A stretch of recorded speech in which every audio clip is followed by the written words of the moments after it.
He was mocked every day by all the other classmates for being the son of a rich billionaire, but my dude still goes to public school like a normal brokey. And gets picked on because he's so small and is always treated like utter trash, being called a little crybaby nerd. But in reality, bro is actually the strongest Kakirui master with scars all over his body by fighting off these demonic possessed dolls and assassins who hunt him down every day to steal his fortune. The anime begins when we see a goofy snobby little rich boy named Masaru Sega, who happens to be the heir to the Sega family's fortune, a famous family who owns the biggest tech company in Japan. Right now, Masaru is currently enjoying a show at the nearest circus and is excited to see the stunts they perform just like any other ordinary kid. However, this time the show didn't go as planned, as the performers went rogue and the stunt men and women started using their performance puppets against the audience. Masaru takes advantage of being the smallest one there and takes a quick exit out of the circus and runs as fast as he can until he reaches the city. Meanwhile, the scene changes to a beautiful and elegant silver-haired woman who is changing into her circus outfit, getting ready to perform in the next few minutes. She works at another circus which was somewhere near the main city. Meanwhile, the part-time mascot, named Narumikado, was promoting the circus, dressed up in a teddy bear outfit, trying to get all the fans and tourists in to buy tickets for the show. However, Narumi's life was about to take a drastic turn for the worst in just a few short minutes, as the protagonist, Masaru Sega, arrives into the city and bumps into Narumi, begging him to take him into the circus. Narumi was stunned to see such a well-put-together boy, with a fresh trim and some bougie designer clothes that are way out of a normal person's budget, along with some rizzy cologne that makes him wonder if this boy is some kind of rich kid who might have gotten lost in the Matrix and can't find his silver-spooned parents. After begging Narumi for help, Narumi tells the snobby rich kid to f*** off. So Masaru, upon realizing that the dumb teddy bear man wasn't going to help, leaves and wanders off to find someone who will. Narumi felt pretty bad for being a total jerk to the kid just because he's rich and in a different bracket. At that moment, Narumi tries calling Masaru back, but at the same time he has one of his zone-off episodes, where he randomly has these panic attacks and some kind of a seizure. The only way to stop these seizures and get back to normal is by making someone laugh. With the last bit of strength and breath, he fights the panic attack and starts to bust out a few dance moves and just completely making a fool of himself in front of the busy streets in the city, hoping someone would laugh. But after a few minutes, not a single soul was amused by his silly dancing.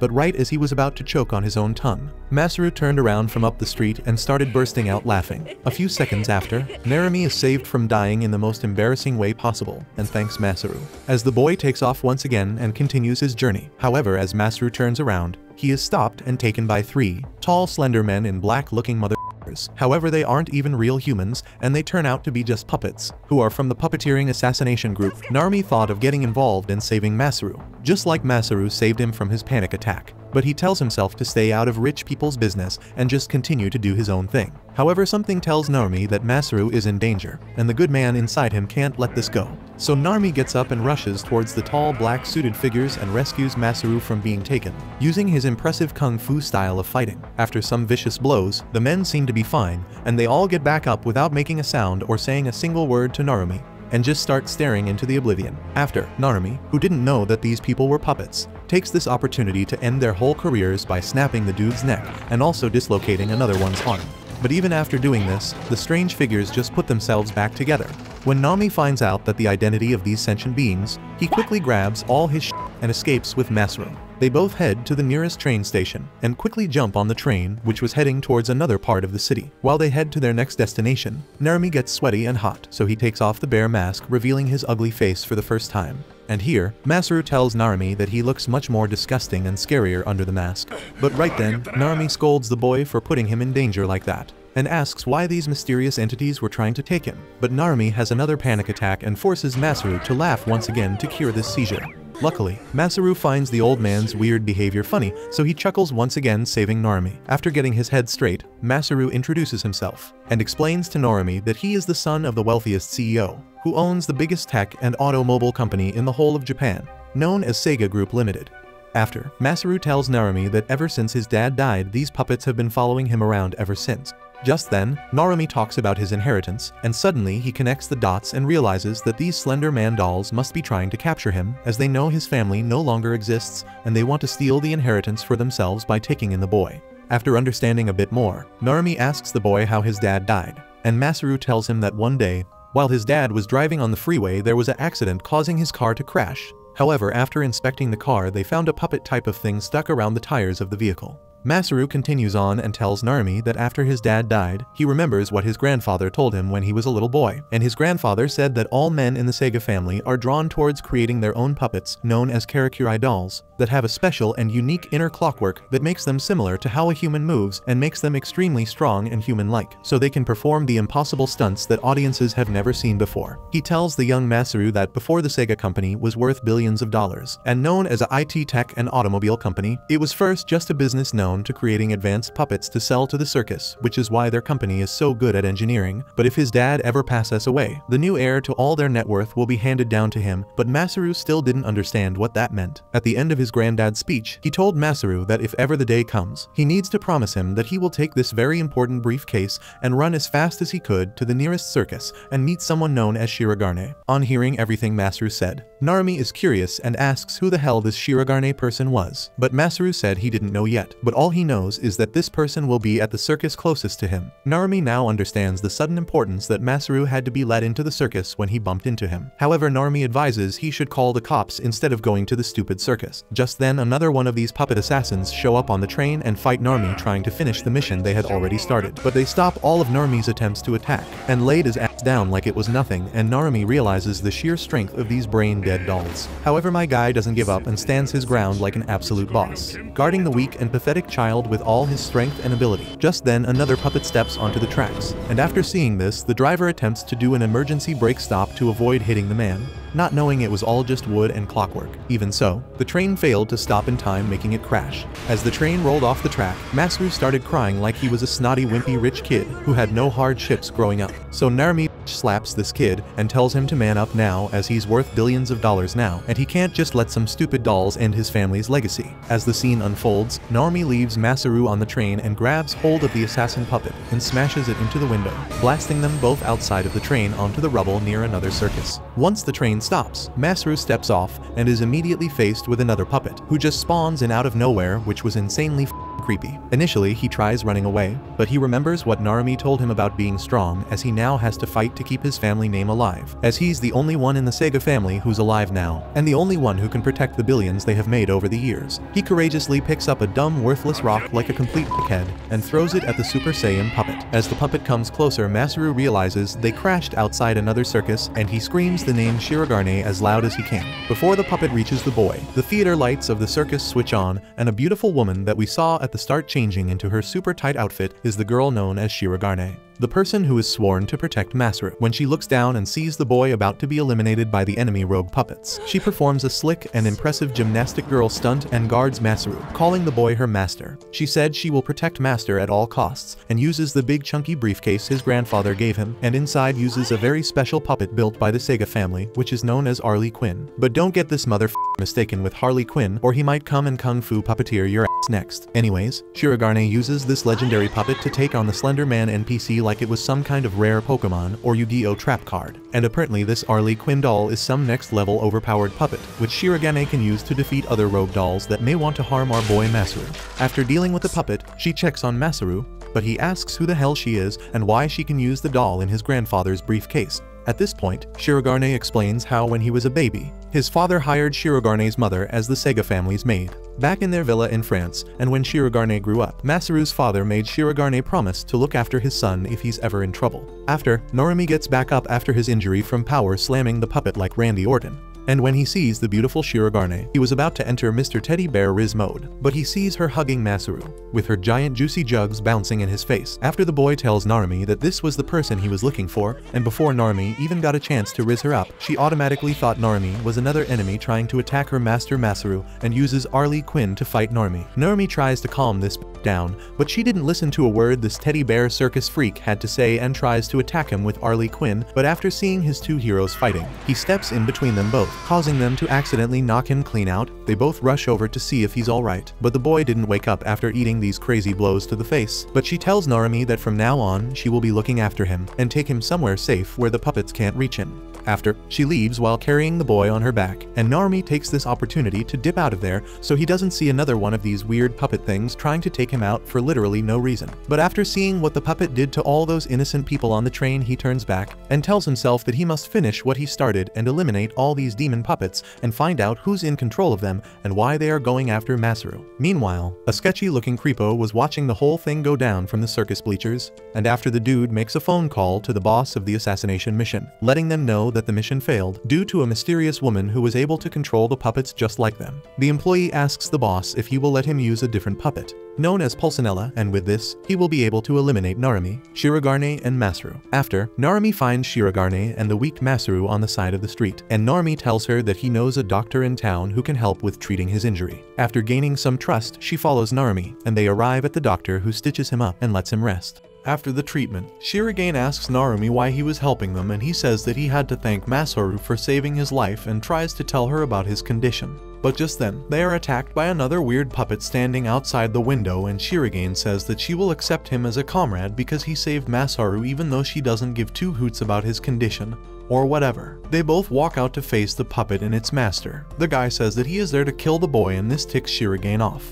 She takes out her puppet, Arlequin, and they both start fighting each other. The enemy's puppet, Pulcinella, looks strong and is said to have the ability to punch through concrete walls. It strikes Arlequin with full force, but Arlequin proves to be too opus for it, and it simply breaks its bat and then grabs its head with one hand. Pulcinella is completely shut down by Arlequin's strong grip, and after that, Shirogane uses Arlequin's special ability, Swirling Tiger, and shreds Pulcinella into pieces. It looks like they have won, but the puppet master tells her to look back, and she turns around to see Masaru surrounded by men with daggers. They go on to make sashimi out of Masaru, but then Narumi jumps in with his kung fu and beats them all out of the doctor's clinic. After that, the enemies run away and they all go inside to check on Masaru. The doctor also walks in and asks what happened in his clinic, but everybody ignores him like an NPC and keeps looking at the rich boy. Masaru feels bad for being the central cause of all this mess and starts crying, but Narumi sits down and tells him to cheer up and that it's not his fault for wanting a normal life. Just then, his condition kicks in and he tells Masaru to laugh for him, but he doesn't understand and keeps crying.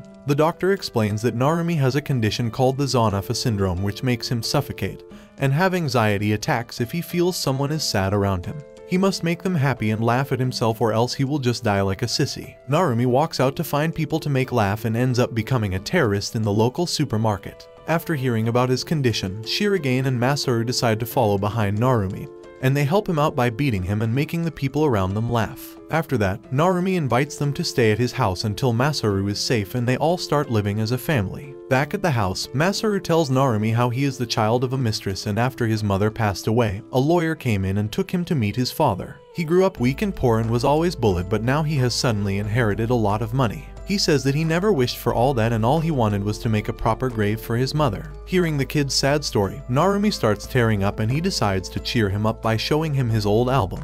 He tells him how he used to be weak and scrawny just like him. Kids would bully him all the time and he would be crying at every little thing.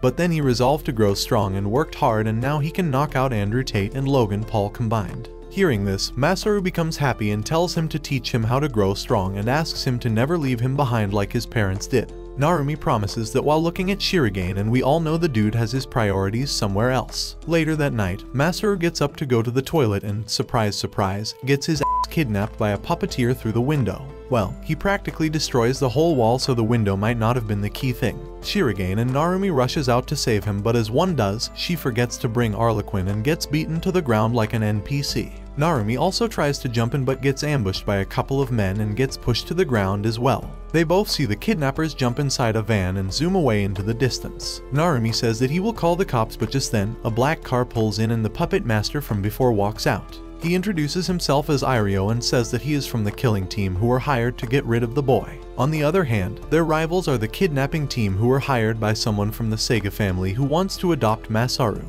Obviously, both parties are after his money, and if they want to get the boy back, they must go to the family house, which is full of the deadliest puppets and most masterful puppeteers of the family, waiting to have Pokemon battles with anyone they walks in front of them, like those annoying kids in Pokemon games. After hearing Irio out, they decide to team up for the time being and crash straight into the Sega family house. Irio's men have set time bombs around the whole property and plan to take everything down to the ground with their rivals. Meanwhile, Narumi charges in and starts knocking NPCs out left and right. Following his lead, Irio's men also rush in and it becomes an all-out war between the two parties. They soon reach the main gate, which is guarded by one of the proficient Sega puppeteers. One of the men tries to open the gate but ends up becoming mincemeat by the contraption. Shirogane says that she doesn't have time for all this and jumps in with her Harlequin and destroys the door and the enemy together. Meanwhile, Masaru wakes up in a fancy bed and is greeted by his kidnapper and uncle, Zenji, who wants to adopt him as his son for his money. Masaru quickly figures out that Zenji is as good of an uncle as was his father and kicks him in his generations and runs out. He hides away in an old room and finds a diary with his father's name. He reads it out and finds out that his father actually brought him in as bait to make the puppeteer families fight each other into oblivion. Just then, his uncle finds him and starts beating him like Yamcha got beaten by Seibamen. On the other hand, Narumi and Shirogane run in alongside Irio and they split up as enemies once again. Narumi and Shirogane eventually run into a trapdoor and fall down into a deep tunnel. Narumi protects his future wife and gets badly injured and gets her life story in return. Back in the mansion, Zenji takes Masaru to the control room to show him that his friends fell to their demise, but to his surprise they are alive. Masaru sees that and sprays the man with some fire extinguisher and jumps off the window, saying that if he survives, he will get to live smiling like Narumi taught him. Thanks to some plot armor, he falls over a puppeteer who is about to kill Irio and saves him. With that, he tries to buy his loyalty, but he says that he has a policy of not betraying his clients, but then Masaru shows him the diary that he found earlier. And Irio gets mad about the fact that the Sega family was using them to kill each other off. He takes Masaru's offer and joins his side. He then goes back to his uncle alongside Irio and his puppet and asks him to stop this madness. The uncle says that he wants him to say yes about getting adopted and shows him the footage of Narumi and Shirogane getting captured by a string-wielding puppeteer. Looking at his friends like this, Masaru agrees, but then Irio tells him that his uncle is betraying him and Masaru gets mad and breaks his leg before running down to meet up with Narumi and Shirogane. Inside the cage, Narumi tells Shirogane to stop being sad and that she is a human, and she reveals how her real name was Eleanor, but she was raised as a puppet since childhood and was taught to control puppets as an assassin. But one day, she was saved by the words of an old man who gave her hope, and that man was Masaru's grandfather, who requested her to protect Masaru. But then she keeps holding Narumi's arm and tells him that she felt happy and warm with his words. Just then, Masaru jumps inside after crashing Irio's puppet into the building and making him collapse. When the door opens, Zenji stands on the other side alongside his men. The string puppeteer points his blades at Masaru's arms and says that he will force a yes out of him even if he has to take some of his limbs off. Shirogane tries to cover him and tells him to take hers instead, but Narumi can't let this happen to his crush, so he simply breaks the blades and then uses constipation stance, kung fu something something technique, and bends the bars of the cage. They all walk out, and after looking at how bruised Masaru is, he goes on a frenzy and beats up everyone standing there. Unfortunately, Shirogane gets her legs injured by one of the enemies and they eventually capture Narumi too. But Masaru decides to man up and takes Harlequin's strings from Shirogane's hands and uses the spinning tiger attack to save them all. Just then, the bombs go off and the whole building starts collapsing. Irio gets up and they all try to make an escape, but then Masaru falls down into the burning building. Narumi promises to save him and sends Shirogane away, and then jumps down and shields the boy from all the burning debris collapsing over him. He starts getting a Xanopha attack but tells Masaru to keep laughing and that one day he would grow even stronger than himself. Soon, Masaru falls unconscious from all the heat and smoke while being saved by Narumi. The next morning, after everything has burned up and only black charcoal remains, Masaru wakes up still protected by Narumi's arm. He happily looks around and thinks that they are safe, but then looks up to realize that the arm was all that was left of Narumi, and he probably died in the fire. Time for time skip. 2 months later, Masaru and Shirogane have finally recovered from all their wounds, and Masaru has taken the role of the head of the Sega family. They have finally started going back to school, and Shirogane has quit the circus to become a maid at Masaru's house as well. They miss Narumi a lot, and Shirogane feels like she can't laugh ever again due to not being able to help Narumi in his last moments. Masaru also goes back to his school, and the bullies try to mess with him again, but instead of crying or fighting back, he just laughs it all off like Shanks. At one point, they push him back and his banana comes off, revealing disgusting scars underneath. Masaru takes his shirt off and reveals serious scars and stitches all over his body, and says that he doesn't care for bullying anymore as he has faced people who don't think twice before taking lives, and that he wants to live his life smiling like the man who saved him. After school, he takes Shirogane to a rundown circus in the city and tells her to join them in hopes of her finding happiness once again. Meanwhile, in the US, we see a silver-haired Frenchman named Guy taking care of Narumi in a hospital. Guy works with a lady named Lucille, who is the same person from Shirigane's childhood memories. It turns out that Guy was in Japan on a scouting mission and stumbled upon Narumi in the burned-up building. He took him back to the US and had him treated in this medical facility that takes care of over 2,000 children suffering from Xanapha syndrome. He also fixes Narumi's severed arm with an artificial one similar to that of a puppet and makes him recover really fast using a special medicine. Narumi has lost his memories and can't remember who he is and why he is there, but Guy helps him by giving him his driver's license and telling him where he found him. After that, Narumi spends days playing with the children at the facility and helping them with their condition. But one night, Narumi finds out that the doctors in the facility are all drug addicts, and he even catches Guy interrogating a child like some criminal. He barges in and asks him what this was all about, and Guy reveals that there is no cure for Xanapha syndrome except for a substance called aquavitae that was produced by an alchemist a long time ago, and no one knows how to produce it anymore. He shows him around the facility and explains how there are 3 stages of Xanapha syndrome. The first stage makes the user feel suffocation and anxiety attack. The second stage brings about some disorders like AIDS, and most people die at this stage. The third stage, however, makes you immortal, but you become paralyzed for the end of time. Furthermore, the Xanapha disease is spread by a group of automations called the Night Circus. These automations are the enemies of mankind and must be destroyed, or else the whole world will suffer from Xanapha syndrome. After learning about all of this, Narumi becomes mad at these toys killing innocent children and resolves to protect them at any cost. Guy tells Narumi that he cured him with the remaining aquavitae that was left, and he now has the ability of greater regeneration and extended life. Furthermore, he won't contract any diseases either. With this newfound life, he should grow stronger and help them defeat the automations by becoming a puppet-wielding fighter called Shirigane.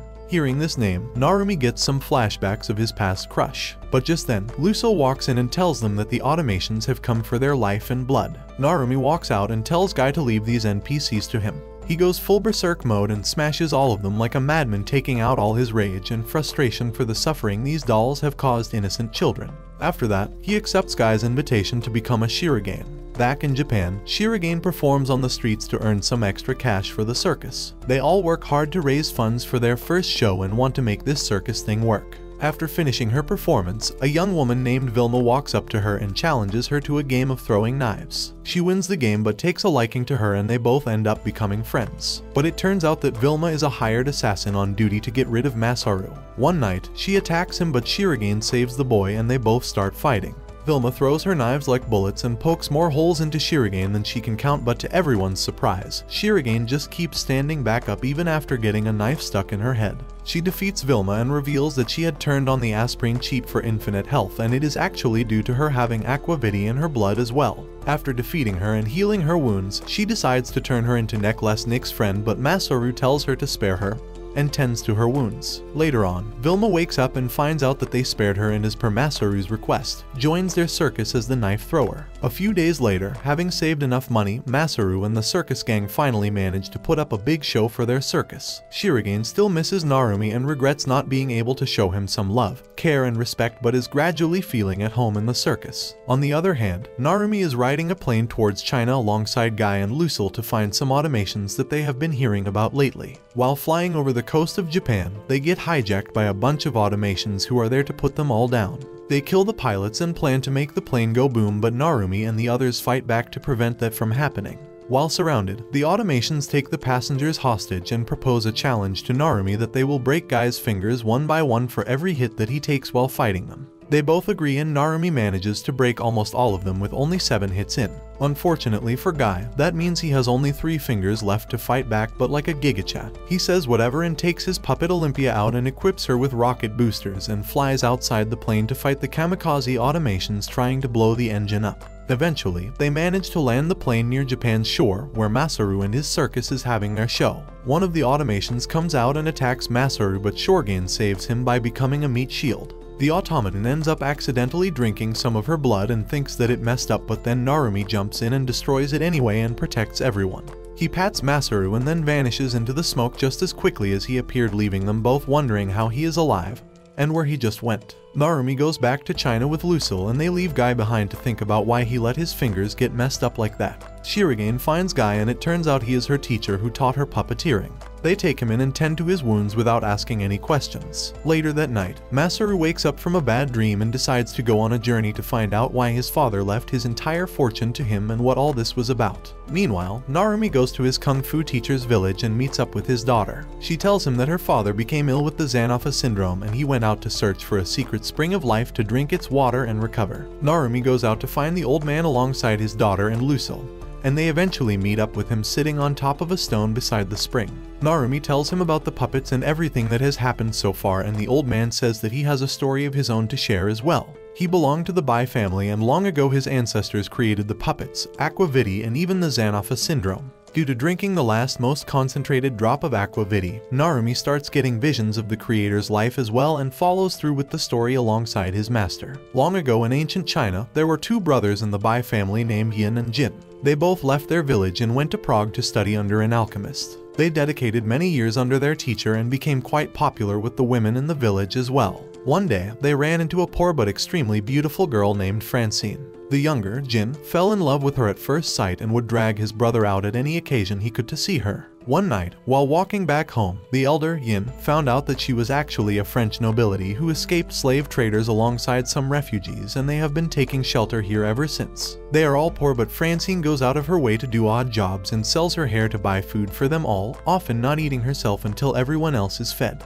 Learning about all of this, Yin starts developing feelings for her as well, and after some time confesses to her at the church. She accepts his proposal and they marry each other, but Jin finds out about all of this and becomes super salty at Yin for stealing his first love despite knowing about it. He kidnaps and marries her and hides away in a village called Quiebron. For the next 9 years, Yin wanders around the lands to search for them both and finally finds his brother in the village. They both come to terms after Yin realizes how he betrayed Jin and how he has gone mad now. He also finds out that Francine was sick and the villagers had locked her up and quarantined her. Yin runs to her and reunites with his lover and promises to create a cure for her. After that, he devotes his days to alchemy once again and finally creates the solid stone responsible for making aqua vitae. However, the villagers burn Francine away in fear of a pandemic, and in the end Yin is left with a stone and nothing else. That day, he parts ways with his brother and goes away from the village, but Jin stays behind and eventually creates an automation with aqua vitae as its source of life in the image of Francine. It ends up being a one-to-one copy of her but lacks emotions. He creates even more automations to make her laugh, but it doesn't work, and over time his madness takes over and he creates the Xanapha disease to take revenge from the villagers, so they live their lives trying to make her laugh or else they would die.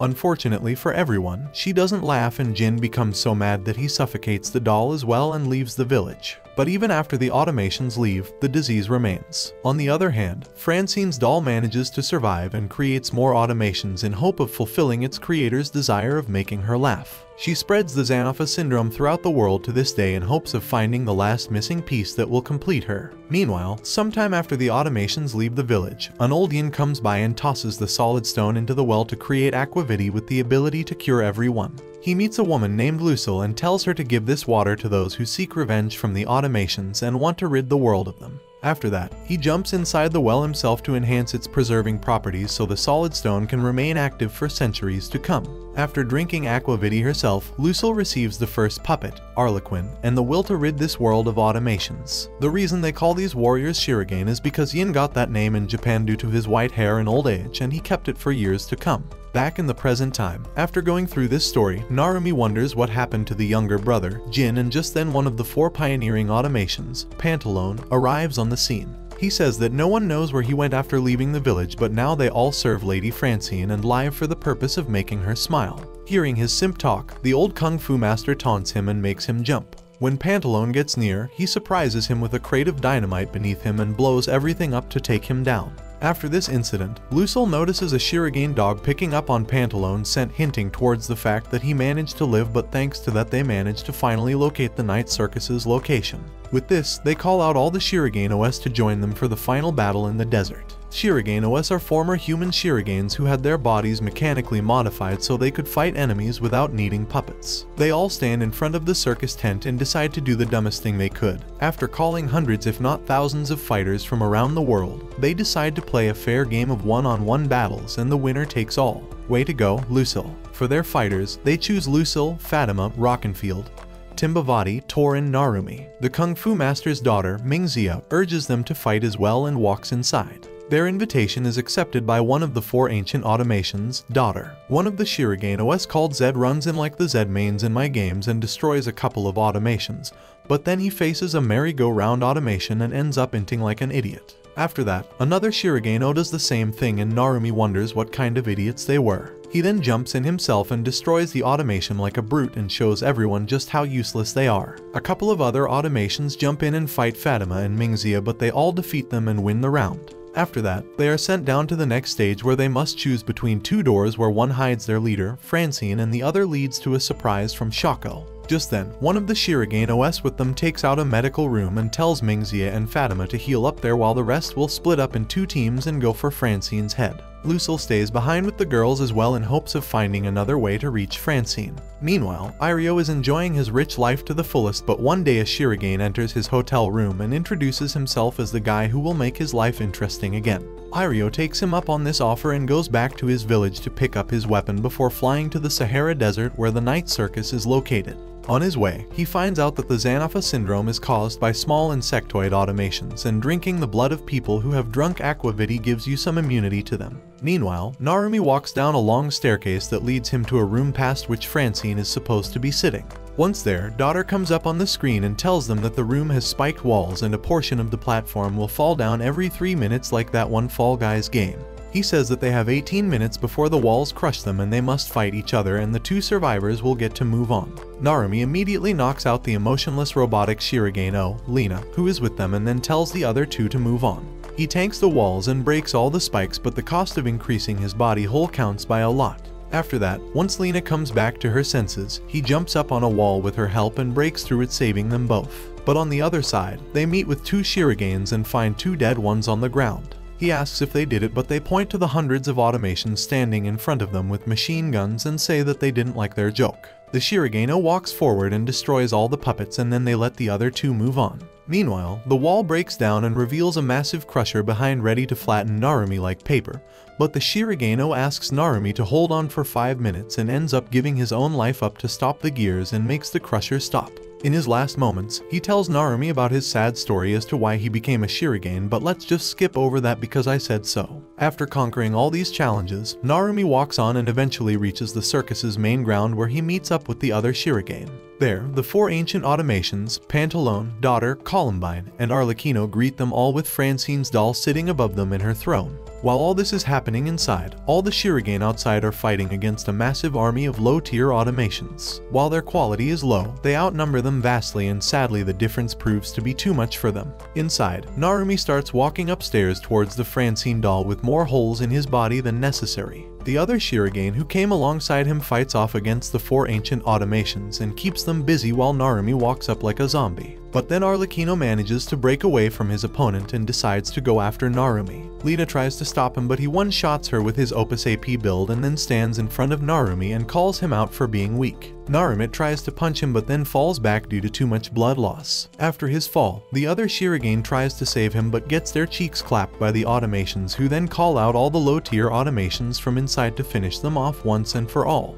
Things look really bad for Narumi's side, but just then, Lucille jumps in alongside Fatima, Mingxia, Irio, and the other Shirogane. She jumps out with her puppet that she had Irio bring for her and reveals it to be a puppet of her late daughter, Angelina, who looked really similar to Francine. Thanks to this similarity, she manages to give out orders to the 4 ancient automations and tells them to bow down to her. She then mocks the one called Daughter, whom she held a grudge against, and makes it blow itself up by disobeying the command and going against the will of its creator. Daughter stands up and strikes Lucille down, but it costs him his own mechanical life. Fatima and a Dr. Shirogane take Narumi inside the medical chamber and start operating on him, but due to so much blood loss, his immortality from aquavity is running out and his body starts turning into stone. The battle continues outside as the lesser automations are able to move still because they are not as loyal to Francine due to being much lower in the hierarchy. In the end, the doctor has to replace Narumi's stone limbs with parts of the puppets of his fallen friends, and in the other world, Lucille gives him a final push to go back and save the world. On the outside, Columbine manages to stand up by making herself understand that the order was given by a fake and not the real Francine doll. One of the dark and handsome Shirogane decides to fight her off and uses his snake puppet to inject his own blood into her, making her rot away due to the reaction with aquavity in him.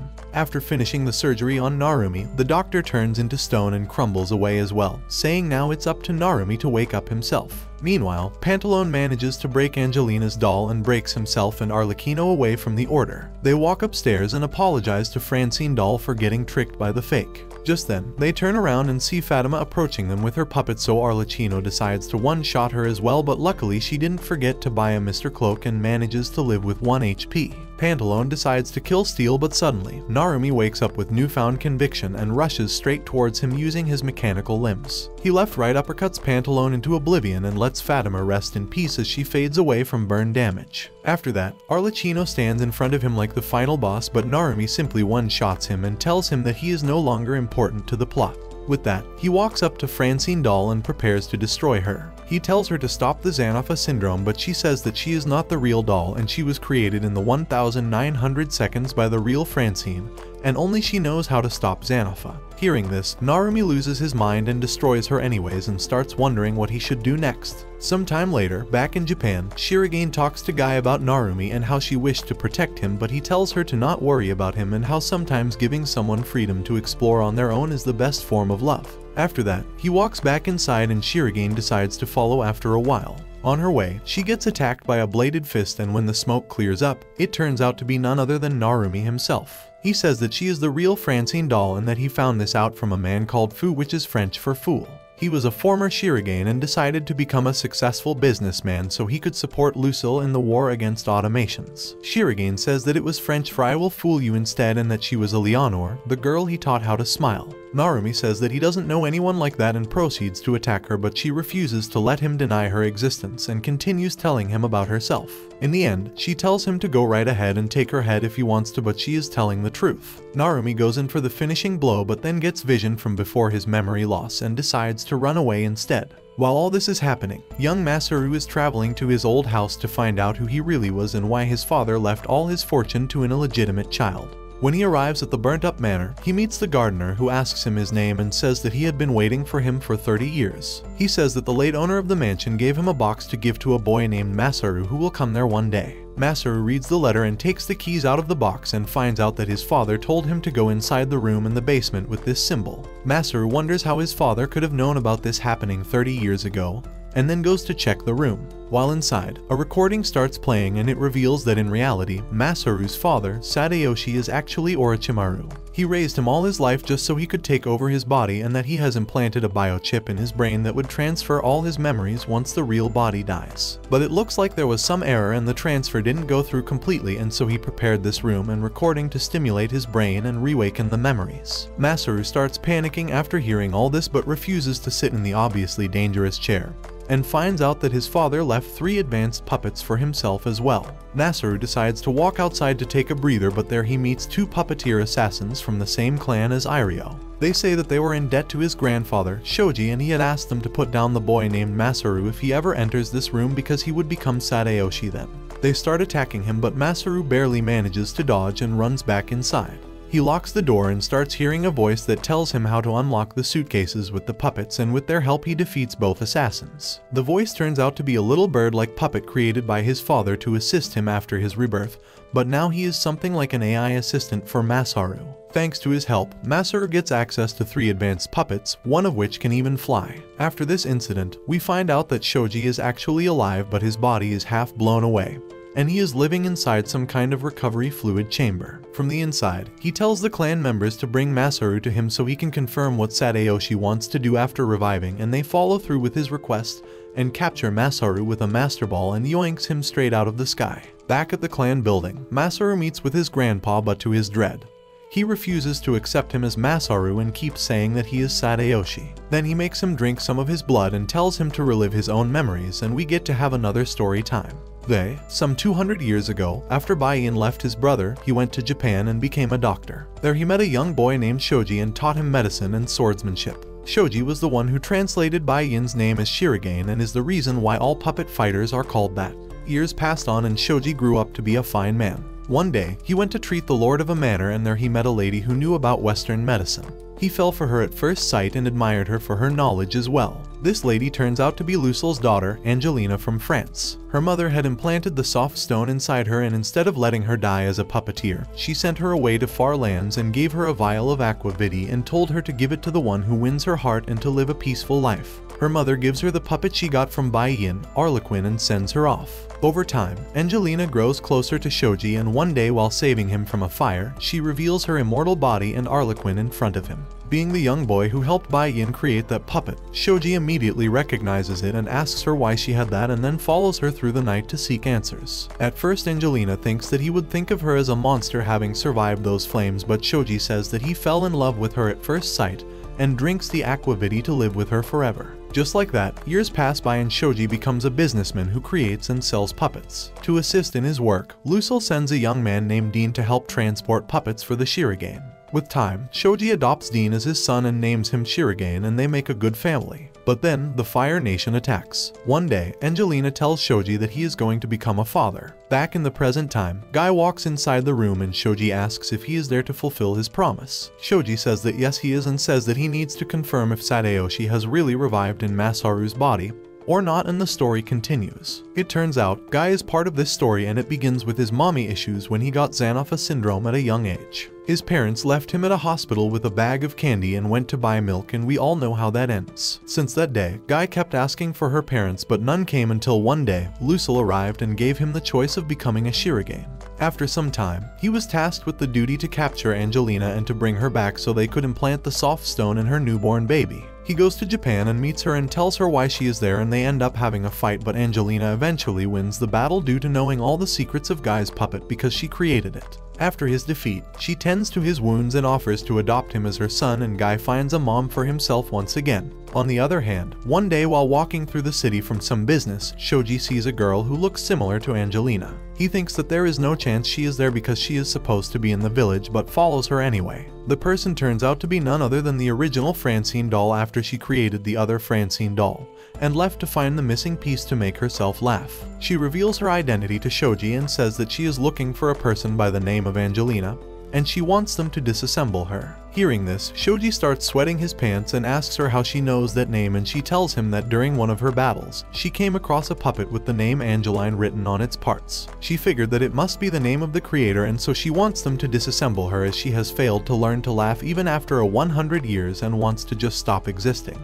Shoji looks at her already dead face and tells her that he is the real creator and he will take her to Angelina, but only if she allows him to make her weaker than a normal human. Francine's doll accepts, and they go to the village and make it in time to see Angelina give birth to her daughter, Eleanor. From that experience, Francine grows to love the baby and finds a new meaning for her robotic life, but it all comes crashing down one day when the Fire Nation attacks. One night, a rumor spreads that Shoji is treating the whole village to some McDonald's and the party is going to be outside the village. Everyone walks away except for Shoji and his family. Turns out, it was all a scheme enacted by none other than McDonald's clown. Simply put, we don't know who it was yet. While sitting inside, they hear the gears of automations turning and wonder what they are doing there. Francine's doll says that she will go and order them to walk away from this place, but to her surprise, the low-tier automations simply ignore her order and shoot her down, asking who even was she. After getting disrespected like this, Angelina feels bad for her and gives her Eleanor and tells her to run away as fast as she can. Turns out the automations are there for the soft stone, which is now inside little Eleanor, and now Francine is running into the woods to protect her. Back in the village, Guy, Shoji and Angelina fight the automations until only Guy is left standing, and Shoji decides to hold them all off so Eleanor can be safe. Meanwhile, the automations break Francine doll's legs and she falls into a well. She holds Eleanor above the water and tries to protect her, but due to the soft stone inside her, the water around them starts turning into aquavity and Francine's doll starts dissolving in it like metal into acid. During her last moments, she manages to be selfless for once and does her best to make the baby laugh, and doing so gives her so much joy that she finally cracks a smile before dying. She then drills a hole in the wall to drain all the fluid before getting dissolved completely to protect Eleanor from drowning. After things calm down, Guy jumps in and retrieves Eleanor and realizes how Francine managed to do something humane before getting destroyed. After their story ends, Shoji asks Masaru if he knows where the soft stone is now and asks him how he feels after living through his memories. Masaru starts crying and tries to prove that he is still Masaru and not his dad, but Shoji and Guy refuse to believe him. He ends up running out and runs into Shirogane. Guy tries to attack him, but she protects him and asks Guy what this was all about. Just then, Masaru falls from the cliff and starts reliving the memories of people around him. Continuing from when Guy found Shirogane, he brought her back to Shoji and they decided to lie about her existence and came up with the story that Angelina's body disappeared with the soft stone, and Eleanor was an orphan who Guy found. After that, Guy raised her as a Shirogane and made her strong, and one day, when she had grown up a little bit, Shoji decided to visit her and call her near him by requesting Lucille on an official notice. When they meet, he realizes that his daughter is completely broken and thinks of herself as a puppet, and for some reason she knows him and thinks that they have met before. He discusses the matter with Guy and they come up with the conclusion that there is only one person who can use Shoji's name and manipulate others as him, and that is his adopted son, Sadayoshi. He wonders why Sadayoshi would do such a thing and keeps the matter on the back burner for many years. But one day, Sadayoshi walks in and tells him that he got a kid and would fund his mother to raise him. Later on, he shares the same diary with Shoji that Masaru found in the burned house. Shoji becomes scared of what Sadayoshi has become and decides to save his grandchild and goes to meet his daughter once again. And this is the encounter that Shirogane remembers from her childhood with Masaru's grandfather. One day, Sadayoshi calls Shoji from his trusted Kuroga village where the Iryo and the other puppeteers are from. He says that there was an outbreak of Xanapha in the village and if he wants to save them he must come alone without informing anyone else. Shoji rushes to the village and ends up fighting him. He reveals that he wants to experiment with the human downloading theory on his son Masaru. He decides to draw inspiration from his ideals Black Zetsu and Madara Uchiha and plays the role of a real-life puppeteer where he controls the lives of his adoptive parents as well as their only daughter so that she grows up to be devoted to Masaru.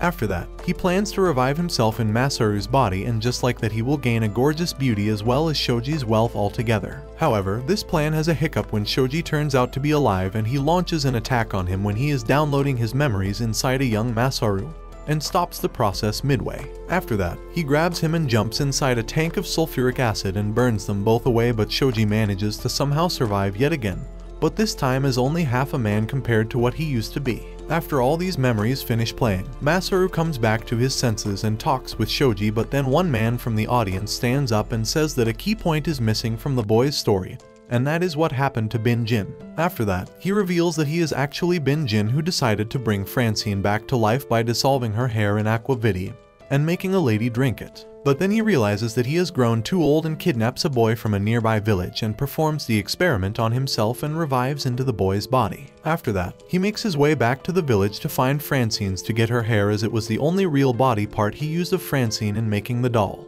But on his way, he meets a young Shirogane girl named Angelina and he decides to grow up alongside her and enjoy his time. But he gets his girl yeet away once again when he finds out that Francine married a Japanese guy overseas. That is when he decides to go pay them a visit as deemed to enact his revenge and becomes Shoji and Angelina's adopted son, Sadayoshi. Besides all these, he was also the faceless Shirogane who created Shirogane O, and is now here to take Masaru back. After that, he single-handedly defeated Guy and all the other puppeteers present in the room and then flies out on an airship after kidnapping Shirogane. He tells Masaru to play a game with him where if he manages to take Shirogane back from him, he can keep her and live his life happily, or else he will take over his body instead and live his life as he wishes. Back in the building, Masaru goes to see his grandpa who breathes his last and turns into stone after giving him some encouraging words. After his grandpa is gone, Masaru teams up with Guy and the other puppeteers present there and they condole him. Just then, some of the normal people there start having strokes and they fall on the ground. Guy says that it's Zanpoa syndrome, and with that the TV in the room starts up and we see Faceless airing on the news introducing himself as Deus. He then sends many massive puppet dolls all around the world which start spreading Zanpoa syndrome. He says that the end of humanity is here and soon they won't have to worry about anything because they will all get Isekai'd one by one. Masaru takes it personally and rides the Jack-o'-lantern puppet and strikes the massive Zanpoa puppet in the face. But to his surprise, it just farts on his face, and Faceless says that the puppet is actually made up of the Zanpoa bugs and there is no way for them to destroy them. Masaru feels distressed at the situation, but then Guy flies up alongside Tyrande from the circus, who is looking to defeat the animal taming automation who has a tiger chimera who killed her younger sister. Guy lets Tyrande ride alongside Masaru so he can gain a stat boost in his Riz and then tells him to go after Faceless while he will take care of the things behind. Masaru flies away and just then a pink-haired automation named Cupidia arrives on the scene and starts shooting arrows at Guy. It challenges Guy in the name of proving who's more beautiful and ends up hitting him with one of its arrows, making him fall on the ground. Guy notes that he has still not recovered from getting his ass whooped by Faceless and wonders if it's the end for him. Cupidia flies down and prepares to deliver the finishing blow, but just then gets a surprise fist through its chest from Narumi, instantly making it join the Dead Donut Gang.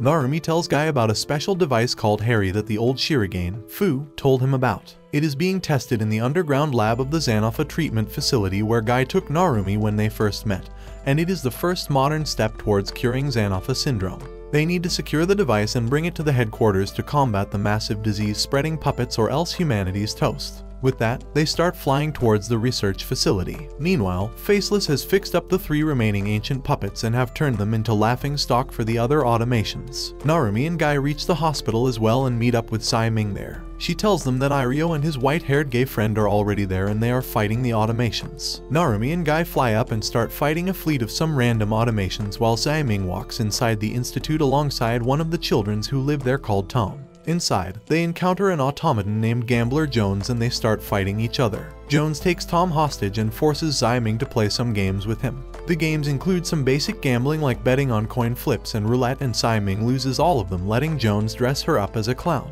But eventually, she manages to win one coin flip and lands a hard punch straight on his face, making him self-destruct as some of her Shirogane-infused blood mixes with him. On the other hand, the 3 ancient automations are assigned to go feed their captive, Eleanor, and when they walk in they notice that she resembles their original creator, Lady Francine, a lot, and they start simping for her. But soon, Faceless orders them to go to the research facility to destroy Harry, and Eleanor tells them to stop killing humans if they want to make others happy. Pantalone is selected for this mission and he is sent to the site alongside some other modern automations. Meanwhile, Iryu and his Shirogane partner manage to rescue a nurse and some of the children inside the facility. The Shirogane splits up with them to fight a strong automation while Iryu decides to make an escape. But on his way out, he encounters Pantalone, who decides to let him go in hopes of making Eleanor happy. Unfortunately for him, Iryu decides to man up at the wrong moment and challenges him to a fight. Their fight continues for a few panels as Iryu tries to do some damage, but all of his attempts result in him getting stabbed in his stomach and getting pinned to his puppet like some lizard.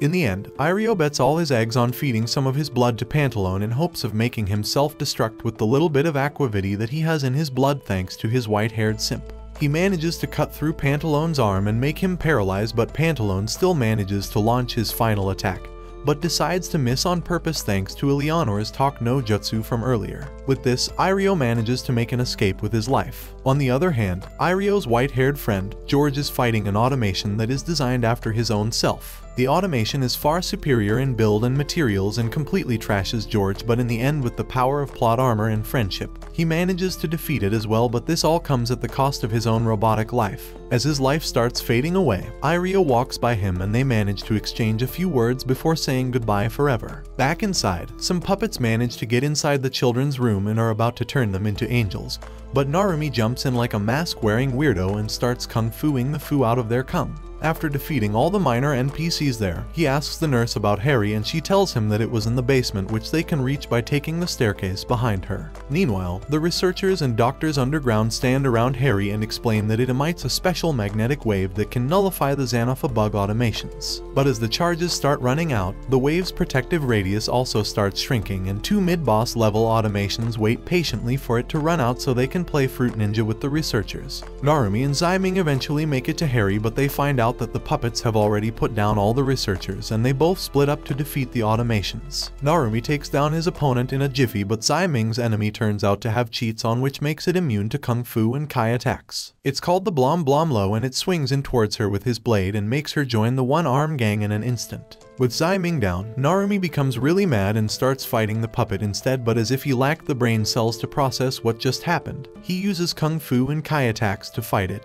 and Blom starts overpowering him as well. When his only quirk proves to be useless, Narumi takes inspiration from his master, Naruto the Plot Did Him Dirty Hawkett, and uses Talk no Jutsu on himself to realize that he has robotic limbs from the puppets of his fallen friends and smashes through Blom's core with an energy-charged punch. While all this is going on underground, Guy is left alone to deal with the fleet of automations on the outside. He resolves to keep standing and to defend the place with everything he has got. He continues to fight like a hero, but that can go just so far and he starts losing the battle soon. It looks like we will have to say goodbye to another good-looking guy, but then Pantalone jumps in as the ultimate savior. He resolves to fight on the human side to make Eleanor happy and feels conflicted about his decisions as well. In the meantime, Iryu drills through the building on a train puppet and rescues all the children, Saiming and Narumi, and also secures Harry. After that, he charges out and lets Narumi grab Guy before rushing out. Narumi decides to save Pantalone as well and then helps him on the train as they make their way back to the headquarters. At the same time, Masaru is chasing after Faceless and his airship but gets knocked down by the automation known as Harlequin.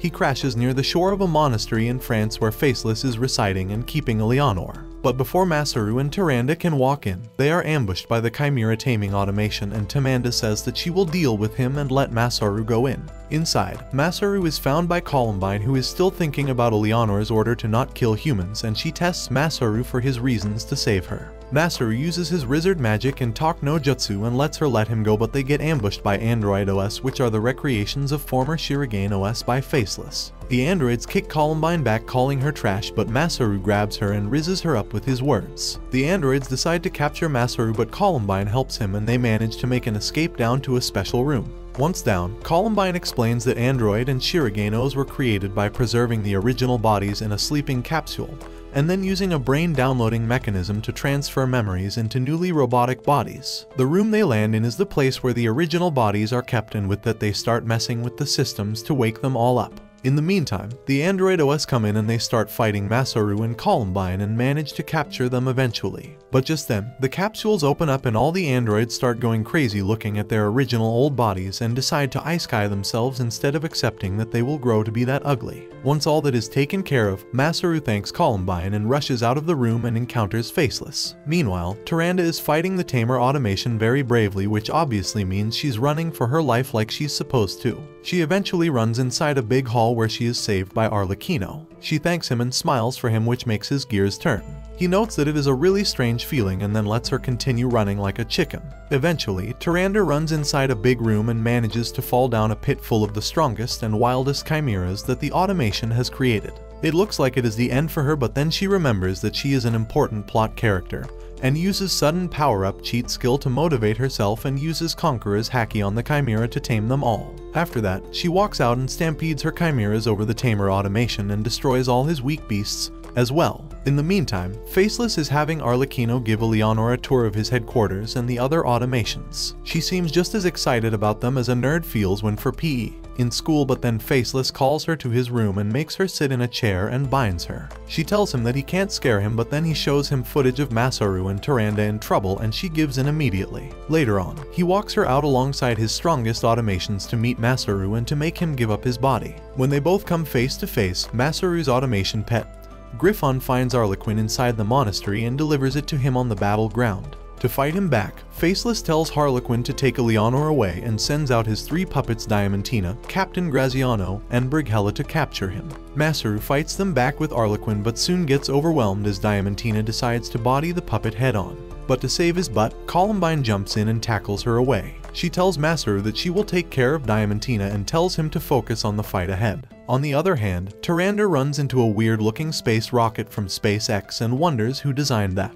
Just then, Elon Musk sends Arlecchino to explain that it is a part of Faceless' plan where he wants to take Eleanor alongside him to a space station that he has hijacked thanks to the Xanopha syndrome. Back at Fu's place, Narumi delivers Harry and asks him how long will it take him to mass-produce the device, and he tells him that it will take him at least 3 years to do it. Narumi says that that's too long and decides to head to the French monastery and defeat Faceless himself. Back on the battlefield, Tyrande charges inside the room alongside her fleet of messed up animals. She takes the other 2 puppets on and lets Masaru follow behind Faceless, who starts running upstairs to the rocket. Eventually, Arlecchino joins them as well in the fight against Faceless and his automations. Masaru runs up and runs into Faceless and he shows him the brain downloading device and tells him that this time it will take him less than 10 minutes to finish the download. With that, the countdown for the rocket's takeoff starts going off and he explains that he will defeat Masaru here and then download himself in his head. After that, he will destroy this old body in front of Eleanor by Masaru's hands and will escape with her to the space station and live with her there with all her love and care without her ever knowing that he is actually not Masaru.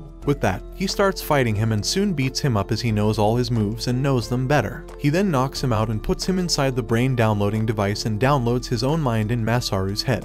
Griffon arrives on the scene and tries to wake Masaru up, but to his horror, the next time his master opens his eyes, he has turned into Faceless. After that, the two Faceless ride up the elevator with only 20 minutes remaining before the rocket launches. They play out their little skit to make Eleanor believe that Masaru is fighting the old Faceless. The old Faceless starts beating Masaru up to make sure that Eleanor doesn't become suspicious of Masaru beating him too easily. He ends up pushing him on the ground and stepping over his head. With only 15 minutes remaining, the old man loosens his hold over Masaru and lets him go for the finishing strike, but to both their surprise, the old body moves away on its own. Faceless wonders if that body still has the will to live, and that's why he doesn't want to die just yet, but then he gives into his madness and tries to make sure that the next attack doesn't miss. He lets himself be completely defenseless in front of the new Masaru. The attack is aimed straight for his head, but just at the last moment, Masaru regains his consciousness and dismantles Faceless's arm. Inside his head, we see that Masaru's consciousness is still alive in there as Faceless walks in and asks him what he is doing there, as it is his brain now. Faceless asks him to leave, but Masaru asks him how much water he thought there was in the well when the alchemist threw in the soft stone inside it to create aqua vitae. Faceless thinks that Masaru is just trying to stall for time without any reason and entertains his question. He tells him that there should be about 10 to 15 tons of water, if not more. He then asks him how aqua vitae makes humans immortal, and he explains that it enhances the cells of their bodies and makes them go back to their original state. In this way, it keeps the body in its prime state, enhancing their life force. After that, he asks him where the soft stone was now, and he replies that it's inside Eleanor's body. Masaru says that that stone that created aqua vitae from 10 to 15 tons of water is now sealed inside a slim body. As a Shirogane, her blood must be the most potent aqua vitae there is, and he has drunk it before, which means that after having foreign data downloaded in his mind, his body now treats it like a disease and is reverting to its original state, and just like that, he nullifies the whole brain download and regains control over his own body. With that, he rushes inside the rocket and tries to unchain Eleanor, but it proves to be too difficult. Faceless walks in and starts beating him to a pulp, but Masaru doesn't give up and forces Eleanor out of her binding by dislocating all her joints. He then prepares to jump off the rocket as it starts taking off, but Faceless grabs Eleanor's arm and doesn't let them go. They keep struggling for a little while, but eventually manage to jump off, letting Faceless go to space all alone. Back on Earth, as they fall down towards the ground, Columbine uses her powers to save them in exchange for getting blasted herself by Diamantina. Just then, Narumi also arrives on the island and meets up with Arlecchino, who walks out carrying Tyrande. He hands her over to Narumi and tells him to take care of her and says that he is acting only to Lady Eleanor's orders. Meanwhile, Masaru and Eleanor land on the ground and Masaru throws her down the cliff towards Narumi so he can riz her up once again. After that, he runs back to the castle to find Diamantina, who remained faithful to him till the end and ultimately saved him as well. When he arrives on the scene of the battle, he finds only her head and speaks with her until she deactivates completely. But before that happens, he hugs her and cries a lot, which makes her really happy, and she goes back to her mother in the sky just like that. The next day, Eleanor wakes up in a bed in Fu's mansion. Now, there are only a few people left on the surface of the planet who are not affected by Xanopha syndrome. Most of these people are cured patients and survivors from the research facility, and the circus members including Tyrande and the others. Narumi still doesn't have his full memories and hates Eleanor as the person responsible for all this mess. He takes her to Fu, where she is scanned for all her memory to confirm that she isn't Francine's doll's reincarnation. Palantone and Arlecchino still follow her as their new leader, and this makes everyone there more suspicious of her. People like Ximing and Narumi hate her because Palantone killed her father and she can't bring herself to forgive her nor lose Narumi to her as a woman. Everyone is really suspicious of her, but once the memory results come back, her name is cleared. Despite that, Narumi and Ximing hate her and don't accept her at all. Later one night, Guy takes Ximing to the underground water facility from where all their water comes and shows Eleanor standing in the middle and hurting herself to mix the water with her aqua vitae rich blood. This makes it so everyone there heals faster and remains protected from Xanopha, and this changes her perspective of her. The following night, Guy challenges Narumi to a battle on a bet to make sure that he doesn't harm Eleanor once he's gone, as he has very little time left, showing his stomach turning into stone. At the end, he asks him about his true feelings about her, and even though our caveman doesn't put it in words, Guy understands that he has feelings for her and he is just conflicted. Later on, they all gather in Fu's room, where he reveals that they received a last transmission from Faceless and shows it to everyone. In the transmission, it turns out Faceless has changed his body once again and is now in a younger body. He is in the space station right now and has taken control over all the world. He says that he is feeling salty for not being able to make Eleanor his wife, so he will destroy this world, and now they have only 2 weeks before all the Xanopha patients get Icecade. After hearing this, Fu suggests a plan where they will go to space with Harry and have it loaded on the space station to emit enhanced waves and dispel the Xanopha automations from all over the world. It seems like a far-fetched idea, but that's the best shot they have got at the survival of the human race, and so they decide to go with it. For the mission, Guy decides to stay behind and hold the enemies back while they will evacuate all humans on carrier helicopters while sending Narumi, Eleanor, and the circus members towards Russia with a space shuttle and Harry. The next day, they all start the mission and evacuate from the mansion, leaving Guy behind. Guy fights off the invading automations who are there to clean sweep the world of humanity, but Guy manages to hold them off just long enough. While doing so, we see Masaru enter the mansion as well, and he saves Guy from being defeated early on. Guy tells him to go forward and save humanity, and with tears in his eyes, Masaru says his goodbye to the cool dude and flies off on Jack-o'-lantern. With him gone, Guy fights till half his body is gone and then flips the switch to detonate all the bombs that they had set in the mansion prior to leaving. The whole palace collapses, and that's the last time we will see Guy's beautiful face. Thanks to Guy's sacrifice, over 3,000 automations get destroyed.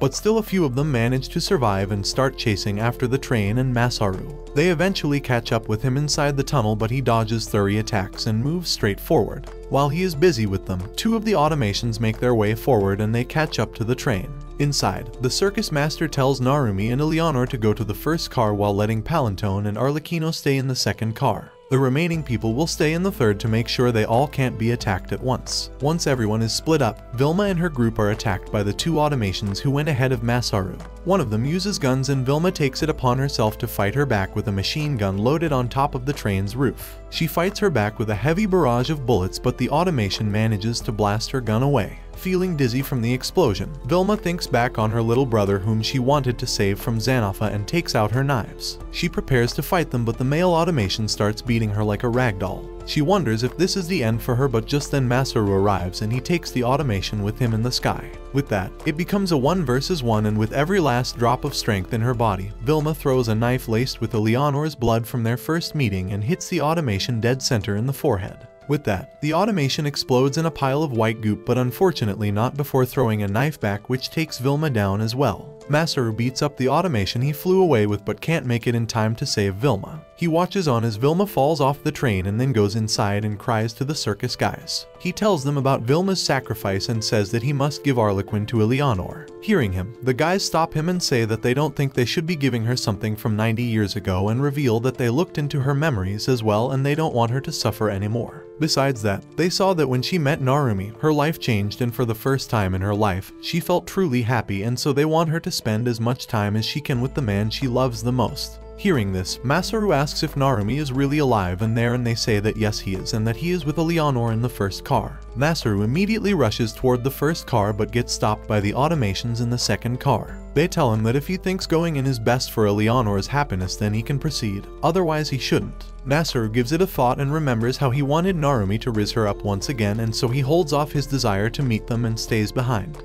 He then simply curls up and goes to sleep, as the train still has 60 hours before it reaches the launch pad in Russia, from where they will be able to go to the space station. Meanwhile, Narumi reveals that he got some of his memories back, but it doesn't change anything, as he will soon be going in space to make Faceless revert Xanopha, and he will most likely not be coming back alive from this mission.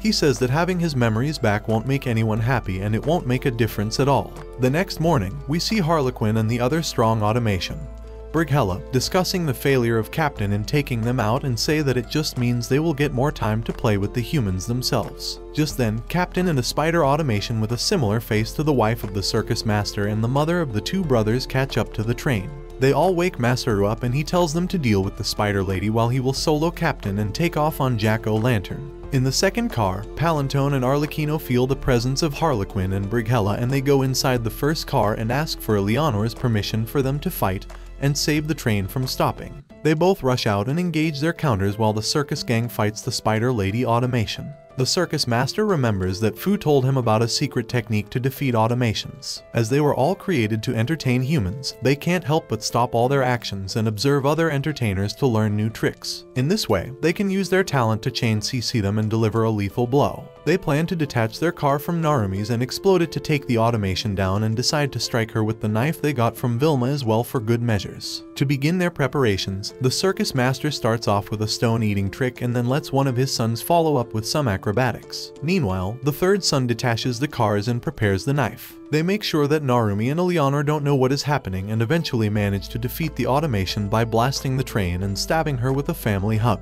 Meanwhile, Palantone and Arlecchino face the new automations and manage to hurt them a little bit. However, their age-old models are nowhere near as strong as the modern creations and they get broken easily. But Palantone manages to make Harlequin really mad as he makes him reveal that he loves Lady Francine thanks to the paintings and art they create of her in their old Midnight Circus base. Palantone starts laughing and tells him that he won't ever be able to hear Lady Francine's voice as she is no longer there, and this makes Harlequin even more mad and he destroys Palantone in his rage. After that, he jumps over Eleanor's car and gives his creepy greetings to the lady. Narumi takes up a fighting stance, but Eleanor stands in front of him and says that she will defend him this time. Harlequin jumps in and says that he will take Eleanor for herself, but before that he will put down Narumi so she is only his to claim. After he shoots at him with some sharp ribbon-shaped projectiles, but Eleanor jumps in front of them and tanks the hit. Harlequin pulls her in and throws her behind and says that he will play with her after dealing with Narumi. Eleanor stands up with all her wounds and accidentally opens the door to the second car. There she finds Harlequin that the circus guys left her before disconnecting the train. She equips it and starts fighting Harlequin, but he proves to be too strong for her and strikes her back.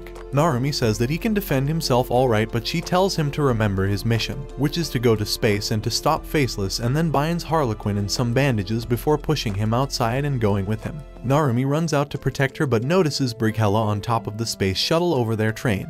He is about to destroy it, but Narumi jumps and challenges him to a duel. He keeps thinking about Eleanor but tries his best to focus on the fight. Brighella proves to be quite experienced in martial arts and he starts beating the living hell out of Narumi. When it looks like Narumi is on his last leg, the automaton takes out its weapon arm and shoots a missile at him to dishonor him as a martial artist. Hearing the word missile, Narumi remembers an important lesson from his martial arts teacher and uses all his strength to launch a missile punch at Brighella. He catches him off guard and then follows up with a deadly combo before throwing him off the train in pieces. Meanwhile, Masaru is fighting Captain in the sky. He tries his best to match his blade, but Captain proves to be too fast and precise for him.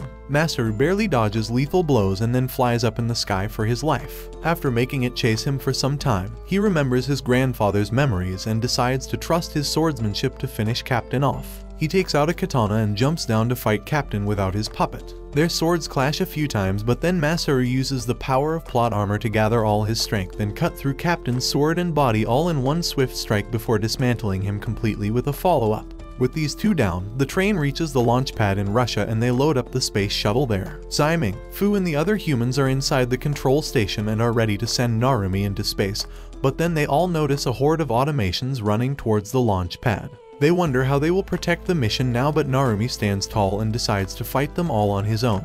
He starts fighting them like a grizzly bear but feels overwhelmed. He thinks that that's it for them, but then notices that no one is attacking him from behind. For some reason, his back is protected and he notices that someone, a puppeteer, is there and is fighting alongside him. This guy turns out to be none other than Masaru, and together they both manage to defeat all the automations attacking them. Once the fight is over, Narumi turns around to thank his savior but gets surprised as Masaru clicks a picture of him with a bright flash and tears in his eyes. After that, he lets Griffon speak in his stead so Narumi doesn't realize who he really is. He then tells him that he used this really bright flash to make him blind for some time and that he wants to go to space instead of him. Masaru tells Narumi to go and make the woman he truly loves happy, and that if he doesn't then everyone will only have revenge and regret in their hearts after all this is over. That's why he wants him to go and save Eleanor. Besides that, he is more well equipped to cure Xanopha, so he should take his caveman brain back to his girl. After that, he goes to the space station and boards the shuttle. Before going inside, he meets up with Tyrande, who obviously has feelings for the wizard Masaru the Great,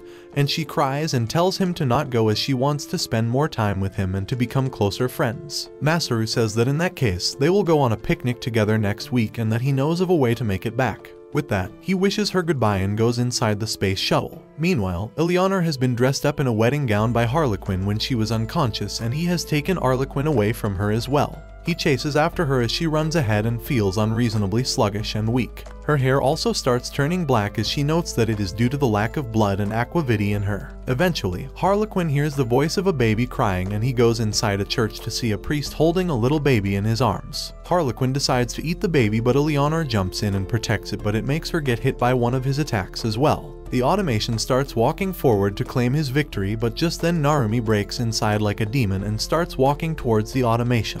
Harlequin tries to summon some lightning to turn Narumi into barbecue meat, but thanks to his blindness, Narumi's other senses have sharpened and he manages to precisely break Harlequin's horn and stops the attack, and then follows up with a dismantling combo and takes him down. After that, Narumi walks out with Eleanor and confesses to her and apologizes to her for being rude to her earlier. He slowly starts gaining his vision back, and as he cries more and loves her more, Eleanor starts crying as well, and after many generations of separation, Bai-Yin and Francine manage to be together once again in this reincarnation. In the distance, we see Arlecchino holding Palantone's head and looking at Eleanor's happy smiling face with his half-destroyed body leaning against a wall. They both feel immense joy as they realize their purpose of existence for seeing Lady Francine's face smiling. With this happy story unfolding on Earth, Masaru manages to land on the space station and walks in to find himself in an Earth-like atmosphere with old buildings and a lot of Francine dolls in there. Faceless, or Bai-Jin as he is originally called, walks out and reveals that he revived himself in a clone body that he created from the cells of his original, and now that he has failed to make Eleanor his once more, he just wants to destroy this world and be done with it as he looks upon the misery of others from his heaven up here. Hearing his words, Masaru gets on the ground and begs him to tell him how to stop and cure Xanapha syndrome. Bai-Jin feels disappointed in him for begging in front of his enemy and says that he won't tell him anything. Hearing this, Masaru takes out Jack-o'-lantern and says that he will beat the cure out of him in that case. Bai-Jin then takes out his own puppet, which turns out to be a white Harlequin, and says that it's much stronger than his brother's model. They both start fighting each other, and as expected, Bai-Jin easily defeats Masaru. During their battle, he asks him why he let Eleanor get taken away by Narumi, and that having his own memories in his head, he must have realized that his love for her was more than just like that of a mother or an elder sister. As she ages 5 times slower than a normal human being, he could have easily grown up and become her boyfriend and married her. Hearing all this, Masaru starts questioning his actions but forcefully fights back and says that Narumi loved her first, and this makes Bai-Jin really mad as he loved her first as well all those years ago. He then grabs him by the collar and decides to put an end to him, but a Shirogane dog jumps in front of him and takes the hit herself. This surprises everyone, and just then, they hear a familiar voice from the group of Francine dolls standing in the corner. It turns out that Diamantina was hiding there all along, and she jumps out and walks up to Bai-Jin.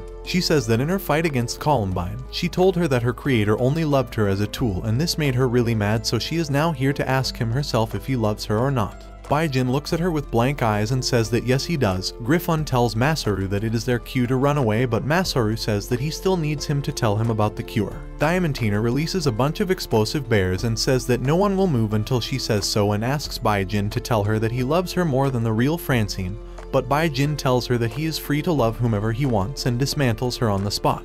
With that, she feels betrayed and stabs him in the guts and makes her bear explode, causing the whole space station to lose altitude and start falling towards Earth. Its course turns out to be near Eleanor and Narumi's location, and Bai-Jin says that it's perfect as he will take her down with him. Masaru starts begging him once again and asks him how to change the course of the fall station, but Bai-Jin becomes bored and tells Chak-PT to answer his questions. Chak-PT says that they can't do it because the thrusters were damaged. Masaru says that he will go out and fix it himself, but Bai-Jin says that it's not possible as it will take more than 3 hours to just wear the suits and they have less than 45 minutes before crashing. Masaru refuses to give up just yet, and looking at that, Bai-Jin remembers his childhood with his elder brother and decides to help him. They use Jack-o'-lantern and fix the thruster and change the course to the sea, and he tells Masaru about the way to cure Xanapha. It turns out, they just had to broadcast Eleanor singing to the world and it would make the Xanapha automation start curing people instead.